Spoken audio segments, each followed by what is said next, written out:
Stalin uncle, what uncle, is very wrong uncle. Uncle uncle, உங்களுக்கு மனசாட்சின்னு ஒண்ணு இருந்துச்சுன்னா நாங்க கேட்கிற கேள்விகளுக்கு மட்டும் கொஞ்சம் பதில் சொல்லுங்க அங்கிள். நீங்க நடத்துற இந்த ஆட்சியில நேர்மை இருக்கா, நியாயம் இருக்கா, ஊழல் இல்லாம இருக்கா, சட்டம் ஒழுங்கு சரியா இருக்கா, பெண்களுக்கு பாதுகாப்பு இருக்கா, பொதுமக்களுக்கு பாதுகாப்பு இருக்கா, இயற்கை வளங்களுக்கு பாதுகாப்பு இருக்கா? சொல்லுங்க மை டியர் அங்கிள், சொல்லுங்க.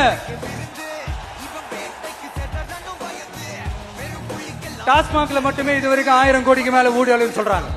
அதுல மட்டுமா தப்பு நடக்குது? வேற எதுல தான் நடக்கல? உலகத்திலே மிஸ்டர் கிளீன் ரெக்கார்ட்ஸ் எல்லாம் உங்களுக்கும் உங்க கூட இருக்கிறவங்களுக்கும் மட்டும்தான் அங்கிள் கொடுக்கணும். படிக்கிற இடத்துல, வேலைக்கு போற இடத்துல, வெளியில போற இடத்துலன்னு அவங்களுக்கு பாதுகாப்பே இல்லைன்னு ஒட்டுமொத்த பெண் பிள்ளைங்களும் பெண்களும் கதறாங்க. அந்த கதறல் சத்தம் ஏதாவது உங்க காதுல கேக்குதா அங்கிள்? இதுல வேற உங்க அப்பான்னு கூப்பிடுறாங்கன்னு வேற சொல்றீங்க. What is this uncle? Is very very wrong uncle, is very very wrong. ஐயோ ஐயோ ஐயோ, very very first uncle, very very first.